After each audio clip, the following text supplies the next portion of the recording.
কোরআনের বর্ণনা অনুযায়ী আল্লাহ তার কোন বান্দাকে প্রজ্ঞা ও ফয়সালাকারী বক্তব্য রাখার ক্ষমতা দিয়েছিলেন? এ শুআইব আলাইহিসসালাম, বি দাউদ আলাইহিসসালাম, সি লোকমান আলাইহিসসালাম, ডি মুহাম্মদ সাল্লাল্লাহু আলাইহি ওয়াসাল্লাম।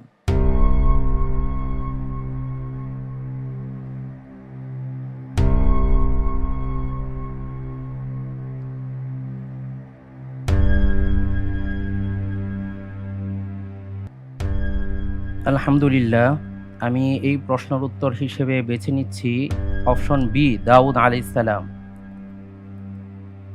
অপশন বি দাউদ আলাইহিসসালাম ফ্রিজ করে দিব। জি, ইনশাআল্লাহ। ফ্রিজ করা হোক অপশন বি দাউদ আলাইহিসসালাম।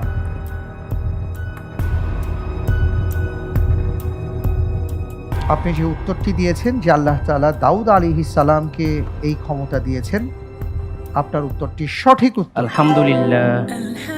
হ্যাঁ, আপনি যে অংশটি ধরেছেন সেটাই মূল অংশ। ওয়াশাদাদনা মুলকাহু ওয়া আতাইনাহুল হিকমাতা ওয়া ফাসলাল খিতাব।